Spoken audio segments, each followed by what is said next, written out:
नमस्कार, जय मसीह की, प्रभु यीशु मसीह में आप सबों का हमारे चैनल द लाइट बजट में स्वागत करते हैं। सो मसीह मेरे प्रियो, जैसे कि थंबनेल देखकर आपको अंदाजा हो गया होगा कि आज मैं किस टॉपिक पे बात करने वाला हूं। वैसे तो ये वीडियो को मैं ये नहीं कहूंगा कि आप ये वीडियो को शेयर करिए।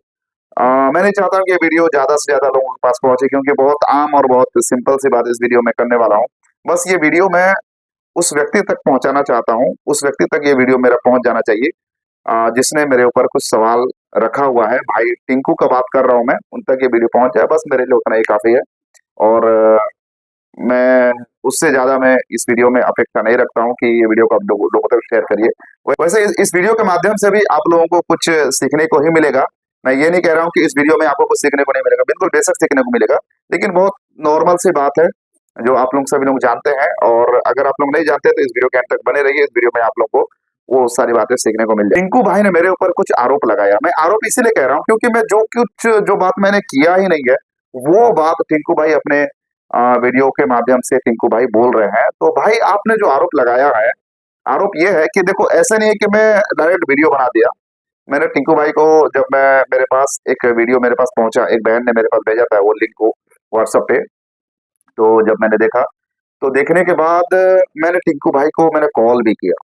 टिंकू भाई को मैंने पर्सनली मैंने उनको कॉल किया, उनका नंबर है मेरे पास में। व्हाट्सएप में भी मैंने वॉइस मैसेज भी मैंने भेजा, 2 बार मैंने भेजा कि भाई कुछ तो रिप्लाई करो, मुझे आपका सवाल का जवाब देना है। तो उनके तरफ से कोई रिस्पॉन्स नहीं आया। मैंने कॉल किया कम से कम 5-6 बार से ज्यादा ही मैंने जो नॉर्मल जो कॉल होता है, कॉल भी मैंने किया था, व्हाट्सएप पे भी कॉल किया, वॉइस मैसेज भेजा, भाई का कोई रिस्पॉन्स नहीं आया। तो मजबूरन मुझे ये वीडियो बनाना पड़ रहा है। तो टिंकू भाई का आरोप ये है कि मैं, यानी कि अर्पित भाई बोल के वो बोल रहे हैं, उनका कहना ये है कि क्रिसमस जो है शैतानी है, वो नहीं मनाना चाहिए। भाई मैंने कब कहा? आप एक बार वीडियो जाकर देखो कि आपने सच में उस वीडियो को देखा है। मैंने कब कहा कि क्रिसमस शैतानी है, क्रिसमस नहीं मनाना चाहिए? बल्कि मैंने उस वीडियो में मैंने ये बताया कि क्रिसमस हमें क्यों मनाना चाहिए, क्यों नहीं मनाना चाहिए, मनाए जाने का क्या मकसद है, नहीं मनाते हैं तो भी उसका क्या मकसद है, इन सभी बातों को मैंने बताया। और शैतानी क्यों है उसके बारे में मैंने वीडियो में बताया हुआ है। ठीक है, तो आप ऐसे सीधा आरोप मत लगाइए मेरे भाई कि अर्पित भाई ने ऐसा कह दिया बोल के।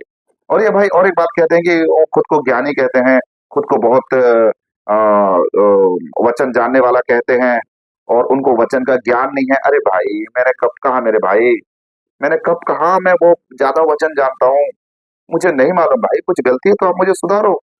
मैंने तो अपने वीडियोस में मैंने कई बार बोला है कि भाई अगर मैं गलत हूँ तो आप मुझे वचन के आधार पे मुझे सुधार दो। तो इतनी बड़ी-बड़ी बातें आप जो करते हो भाई, ये बात करने का कोई अर्थ नहीं, ठीक है? एकदम निरर्थक है जो आप कह रहे हैं कि उनको वचन का कोई ज्ञान नहीं है, नहीं मालूम। भाई मैं मूर्ख इंसान हूँ, और मुझ जैसे मूर्ख को परमेश्वर ने अपने वचन की सेवकाई के लिए चुन लिया है। और मैं अपने बुद्धि, अपने ज्ञान की बातें तो मैं करता नहीं हूँ भाई। मेरे पास कौन-सी ज्ञान, कौन-सी बुद्धि है जो मैं अपने ज्ञान और बुद्धि की बात करूँगा? मैं तो परमेश्वर की जो भी बात करता हूँ, मैं परमेश्वर के वचन के आधार पे करता हूँ, जो पवित्र आत्मा के चरणों में बैठ के मैं जो भी सीखता हूँ, उसके आधार पे मैं बात करता हूँ। भाई मैं कभी भी विद्वान, ज्ञानी बोल के अपने आप को मैं नहीं कहता। सो ये आपका स्टेटमेंट है भाई, आप ऐसा कहते हैं। और आपने और एक भी बात कहा है कि आप मुझे बार-बार बोले हो, मुझसे पूछे, कब मुझे आप मुझसे आपने पूछा भाई? ये जो सवाल आपने रखा है, मैं आगे इसका जवाब भी आपको मैं दूँगा। आप जो ये बोल रहे हो कि मैंने अर्पित भाई से ये सवाल कब पूछा भाई?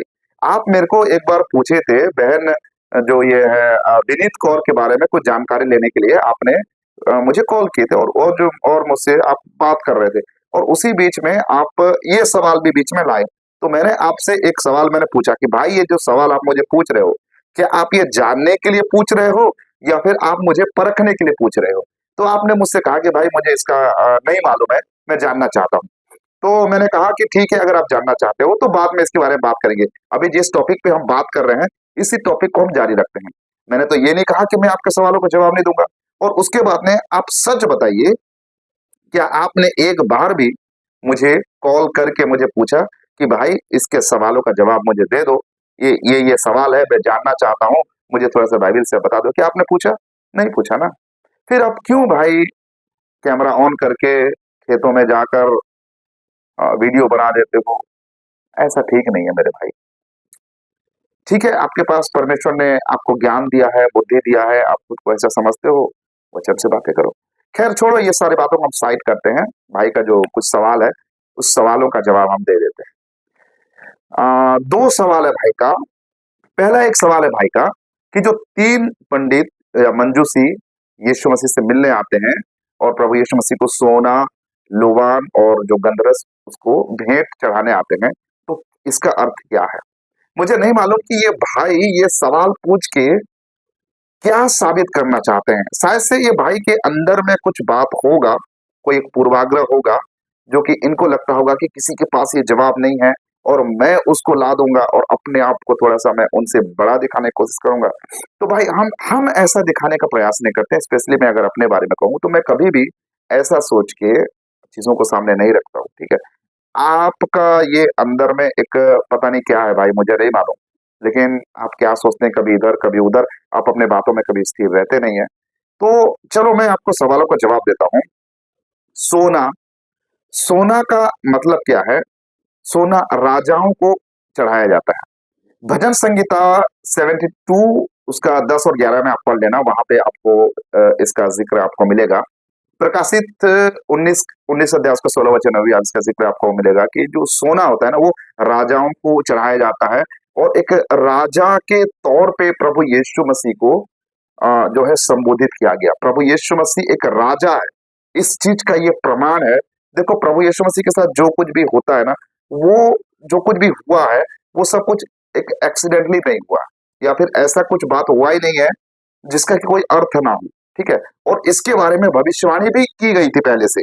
यशायाह की पुस्तक 60 अध्याय उसका 6वां वचन से आप पढ़ेंगे तो वहां पे आपको मिलेगा कि इन बातों का भविष्यवाणी पहले से किया गया था और प्रभु यीशु मसीह के जीवन में वो भविष्यवाणी पूरा होता है। तो सोना का जो अर्थ मैंने बताया कि एक राजाओं को चढ़ाया जाने वाला एक भेंट है और प्रभु यीशु मसीह कौन है? वो एक राजा है और इस बात का ये संकेत देता है। और दूसरी बात है लोबान। लोबान का क्या अर्थ है? निर्गमन 30 अध्याय 37 से अगर आप पढ़ेंगे तो वहां पे आपको मिलेगा। लोबान का मतलब है कि महायाजक को दर्शाता है। तो लोबान प्रभु यीशु मसीह को भेंट के तौर पे दिया गया क्योंकि प्रभु यीशु मसीह हमारे महायाजक है, ठीक है? वो हमारे लिए राजा है, वो हमारे लिए महायाजक है और इसके अतिरिक्त और भी बाइबल रेफरेंसेस है, आप जाके उसको स्टडी कर सकते हैं। तो मैं शॉर्ट में आपको मैं चीजों को समझाना चाहता हूँ कि प्रभु यीशु मसीह को लोबान दिया गया, मतलब वो एक महायाजक है हमारे लिए। वो क्या बन गया कि बिचोई बन गया। परमेश्वर और हमारे बीच में एक बिचोई का काम किया प्रभु यीशु मसीह, जो कि महायाजक करता था। पुराने में आप देखेंगे तो परमेश्वर और जो मनुष्य के बीच में, इज़राइलियों के बीच में महायाजक होता था। वो क्या करता था? जो वेदी में लोबान जलाकर वो परमेश्वर और मनुष्य को जोड़ने का काम करता था, है ना? परमेश्वर से संदेश लेके मनुष्य के बीच में देता था और मनुष्य की जो भेंट को परमेश्वर तक चाहता था। तो जो ये लोबान है, लोबान महायाजक को दर्शाता है, जो प्रभु यीशु मसीह हमारे लिए महायाजक बन गए। और तीसरा बात को देखते हैं गंधरस। गंधरस का क्या अर्थ है? प्रभु यीशु मसीह का गाड़े जाना, मारे जाने का एक साइन था, एक चिन्ह था और एक प्रतीक था कि प्रभु यीशु मसीह क्रूस पे चढ़ाए जाए, ठीक है? तो इसीलिए प्रभु यीशु मसीह को गंधरस दिया गया था। यूहन्ना रचित सुसमाचार 19वां अध्याय 39 और 40 वचन में आप इसका जिक्र आपको मिलेगा। यशायाह 53 उसका 5वां वचन में भी आप इसका जिक्र आपको वहां पर मिलेगा। तो जो गंधरस प्रभु यीशु मसीह को दिया गया था उसके मारे जाने का जो एक प्रतीक है, संकेत है, क्योंकि जो शव है ना उसको गंधरस से उसको लेप किया जाता है। तो कहने का तात्पर्य ये एक बहुत बड़ा एक संदेश, बहुत बड़ा एक सुसमाचार इसमें छिपा हुआ है और यही है क्रिसमस का एक संदेश कि प्रभु यीशु मसीह एक राजा है, वो राजाओं का राजा है। प्रभु यीशु मसीह हमारे लिए महायाजक है और वो आपके और मेरे गुनाह के लिए काल्वरी क्रूस पे अपना प्राण दिया, अपना जान दिया, ताकि हम पाप से छूटकर परमेश्वर के उस धार्मिकता को हम पहन सके। प्रभु यीशु मसीह हमारे क्रूस पे अपना जान दिया इसीलिए कि उसके मारे जाने के द्वारा हम उद्धार प्राप्त कर सके, ठीक है? तो टिंकू भाई, उम्मीद करता हूँ कि आपके सवालों का जवाब आपको नहीं मिला है। अगर आप परखने के उद्देश्य से अगर आप मुझे सवाल किए हैं तो भी ठीक है, कोई बात नहीं, आपके सवालों का जवाब हमने दे दिया है। और अगर आप जानने के उद्देश्य में अगर आपने सवाल किया है तो भी हमने आपके सवालों का जवाब दे दिया है। मुझे नहीं लगता कि आप सीखने का मनसा रखते हुए आपने सवाल किया था। आप तो क्रिटिसाइज करने के लिए आपने सवाल ये रखा था, क्योंकि आपके वीडियो से साफ रीति से ये बात जो है स्पष्ट होता है।